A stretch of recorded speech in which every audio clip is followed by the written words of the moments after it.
Assalamu alaikum. Voilà, c'est une maman qui est là. Malheureusement, elle ne voit pas. Ça fait vraiment pitié, ça fait mal au cœur. On est bien. On est ici. Comme une Mariam Touré. Alors, il y a une association de Genève. On est connecté avec des filles sur la catégorie. Alors, il y a des centres de la faculté. Mais il y a des filles qui nani. Alors, il y a des filles Hare ko maroni kañum may sukka pardon e sukkar ɗum ɗo sukkaro hino ɗo ɗum on nebban ɗan ɗo pasal ɗo nani hara jettitale moɗon omo marqué la pause molliɗoni biro eyi ɗo ko maroni ɗo ko nebba woni ɗo nani ɗum ɗo ko sukkar ɗum ɗo ko pasale woni leyga nani hara ko jettitale moɗon jarama albarka Allah waɗu joɗɗi aljanna yo Allah koron ko faala ɗon dandan ko hulɗon dandan sako gani albarka mon Allah waɗu joɗɗi aljanna barka mi weltike mi tuyke yo Allah hokku on baraji ɗum ɓortana en bakkatuji ɗin ɓorana en bakkatuji men ɗin barka mo nani barka weltike mi tuyke mi tori on duwa barka mon barka nani. Regardez la maman, ça fait vraiment pitié. Hein? Ce matin, donc, elle obtient la nourriture pour le mois de Ramadan.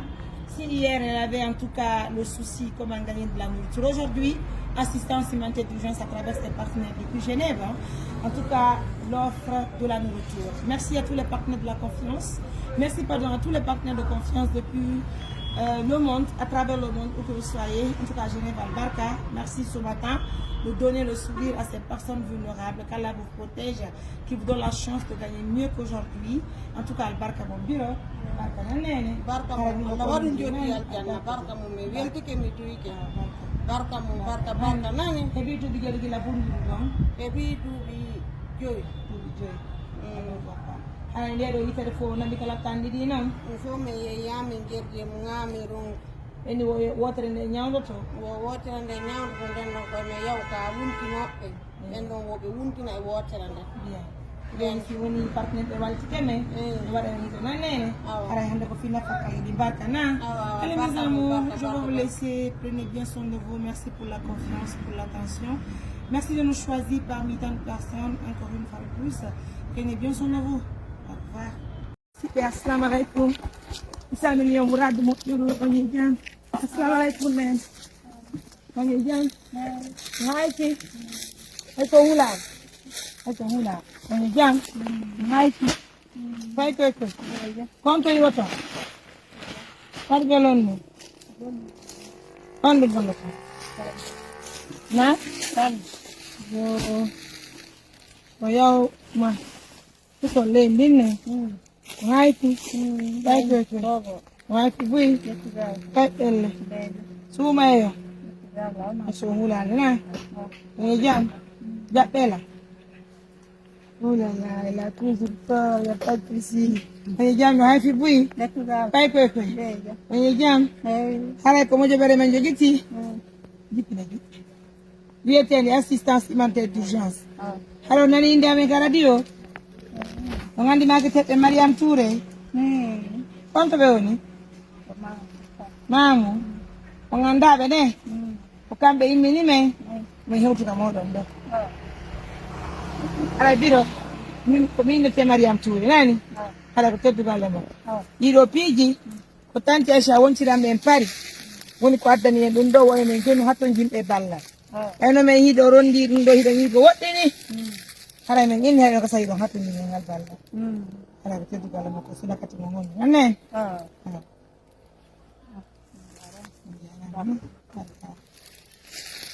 la toujours peur, oh là là. Hot dong. Dodo. Hela kana bara on kame wallo.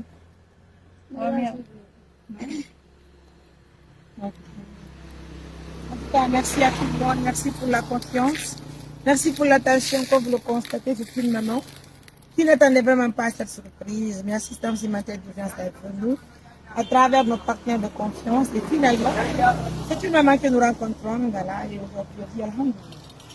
Jaram nanen, barkana, mes amours, merci. Voilà, c'est une maman que j'ai rencontrée au marché nene konto yudon kun ni kaccu moɓe joni ko wawo nene 6000 kajeɗi voilà comme le j'ai aperçu Nene qui est en train de vendre du citron le mois de Ramadan et qui est très loin c'est Koumi je suis de cœur avec je suis vraiment ok donc Nene kaccu on peut dire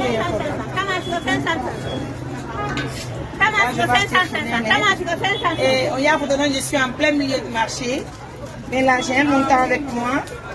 Le montant là aussi c'est Fatima une soirée de France. Il y a des 500 000 qui sont Mariam.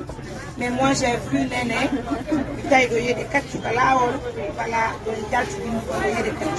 c'est bon. 3 000 mètres. 200 000, 300 000. Non, pas 3 000 mètres, 6 000 là-bas. 500 000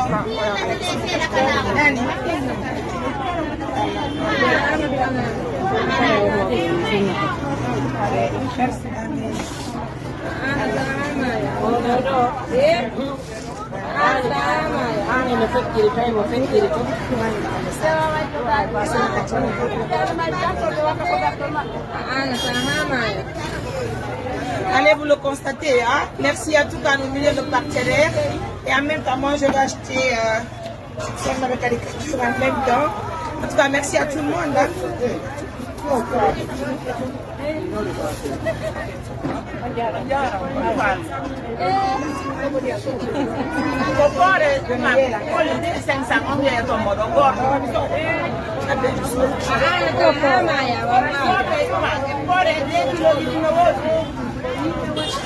awa yeyamo ɗon kadi goto ko ɗum ɓayetomo ɓe artira cewɗi haɗo koɓe poole ɓen ni ko Fatumata Diaré yeyomo ɗini 500 ji ɗin kolli e poole 2 kiloji ɗin kolli yeyoɓe ɗi noon ɓe artira cewɗi mi anda oɗa numéro ɗaɗe ɗum 4 beaucoup de 90 000. Ah, il faut que parce que moi j'attends la moi j'attends un peu. En tout cas, merci à tout le monde. Hein. C'est l'assistance qui m'a dit que j'ai comme vous le constatez. C'est une maman que moi, personnellement, je ne connais pas. Mais j'ai eu la chance de la rencontrer ce matin au marché. Comme vous le constatez, hein, je pense qu'elle m'a beaucoup aimé. En tout cas, merci à tout le monde. Continuez à nous soutenir. Allah va vous aider. Hein. Ce matin, c'est une maman qui m'a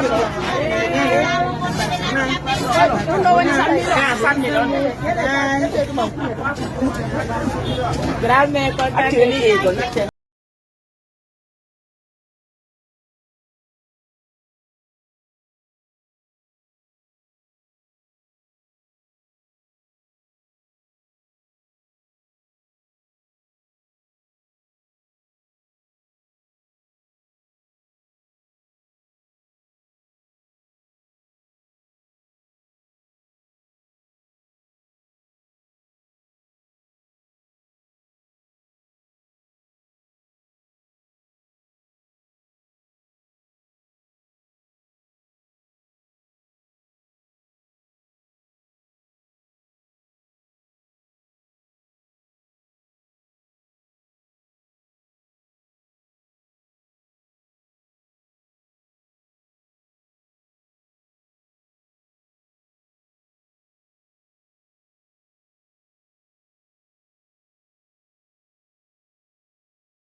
ala ko teddugale moɗon kadi Allah ko ɗoyete nani baba walla woni ko muyri ni nani on jarama nam albarka mon nani allez mesdames messieurs merci à tous pour la confiance on va essayer de l'aider hein.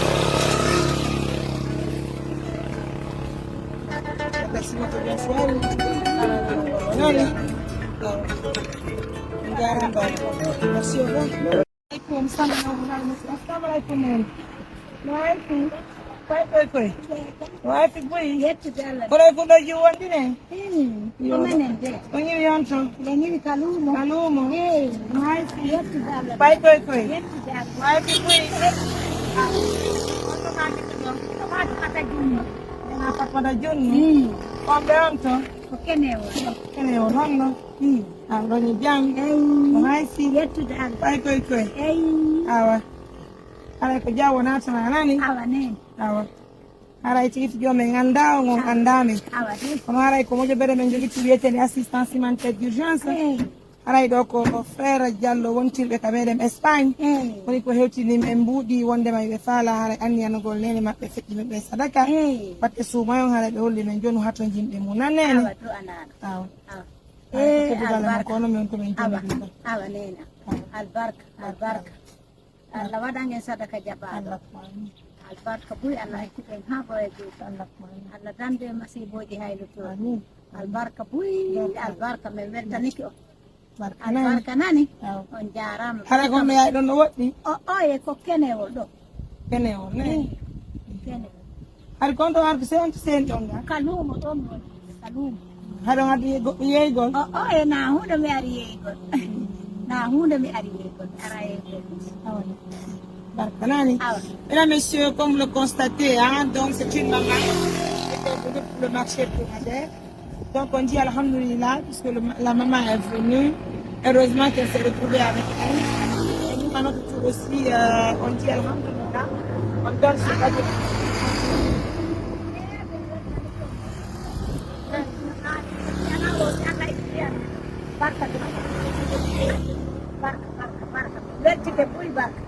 Allah ani jamo kadi boga mon ne Allah ani jamo kadi Allah ani ta pew ani jamo kadi Allez mes amis, merci beaucoup pour la fidélité, merci. Merci à tous pour la confiance.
chance ara hande kadi de kamede hamdallah gaade dunga ka tufunde mede mamu jodi do musidɓe an julɓe ko hollugol image yimɓe ɓen ɗo ɗe hiɗen ka terrain ka Fatou Janjang hokka ɗon hiɗe weltani partenaire ɓen fof namɓe saabu ɓen Fatou Janjang heɓi leydi e ganditine jamaji ɗin bimɓe on ete sur le même terrain harde wonde présidente meɗen Mariama Touré arɗen décharge ɗen o deux na ɗo chargement sable goto o ɗiɗi e ko joni ɓe décharge anen ɗe koccuje suti ɗon ɗo ɗe ɗo fof ko fi darnugo suudu Fatou Janjang e heeɓi chargement goto koccu e heeɓi chargement ɗiɗi jaare musidɓe an julɓe donc kadi ɗen tori partenaire ɓen ko kadi mo be wallitagol en kadi e ganditine partenaire ɓe ko nodduno hande ɓe wi hari ko kamɓe wonno ka wuuro ka Fatou no ɓe prometi ONG on ɓe okkay ton ɗiɗi siman fi ko fuɗɗorɗen darnugol terrain Fatou musidɓe an julɓe aɗa ɗen tori jamaji ɗin fof wallitagol en fi no heɓiɗen simanji ɗin fi no wawen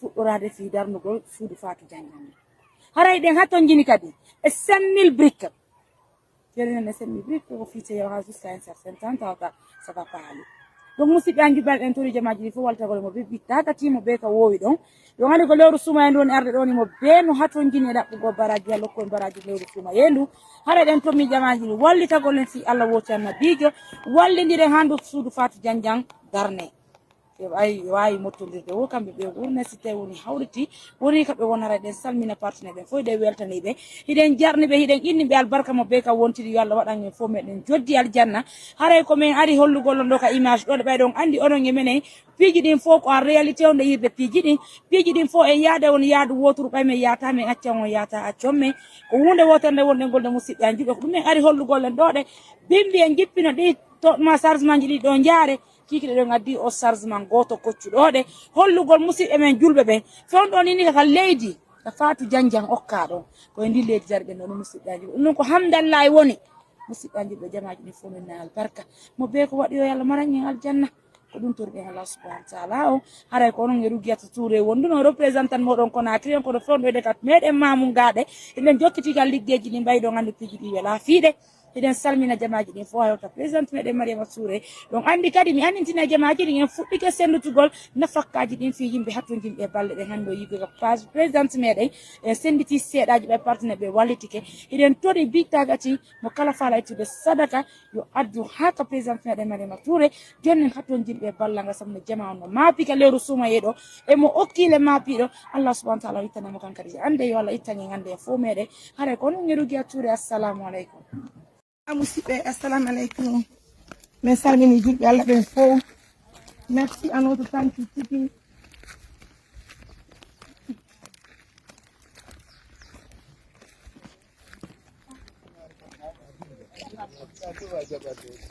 assalamu aleykum o hay fi joƴƴanene ɗo oɗo adiɓe assalamu aleykum mo hay fi biro ay koy mo hay fi ɓuy ɓay ɓelle aw konno makete ɗo nena Fatoumata ayo karma ko ya honno mo hay fi mo hay fi ɓuy aɗon haccana min haccanani min ganda on ko gonga kono ko partenaire ɓe amen wontiran ɓen Amérique woni ko neldi men jawle fiyo men addu ɗum ɗo fiyo men addu ɗum ɗo min jonna hatto jimɓe balla o sukkar ɗo o one o sukkar ɗo e pomare basale o nebban hara meɗen feƴƴude min hinon ka cuumuɗo ɗo min kañum joni o hatto jini balla hara ko batte ɗo ɓe gaddani ga wulade nani ko batte sumayeyo hara ko suma kati no wonni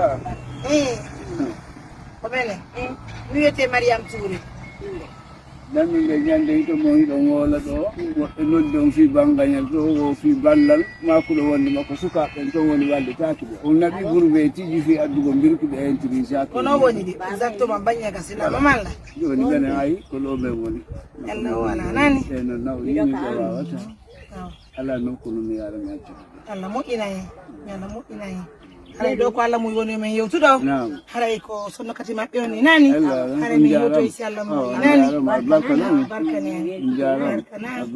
barka buy yalla yoɓ won ko moƴƴina on daari yummira ko nawɗo ko mo wawanta addi joddi mon ɗin ko yeeso barka non assalamu aleykum musidɓe voyez c'est le téléphone de notre néné. Regardez-moi, on va acheter un téléphone pour notre néné là. On va l'envoyer un téléphone. Il n'y a pas de souci, je sais que mes partenaires vont le faire. En tout cas, c'est Dieu qui a voulu qu'on retrouve cette néné.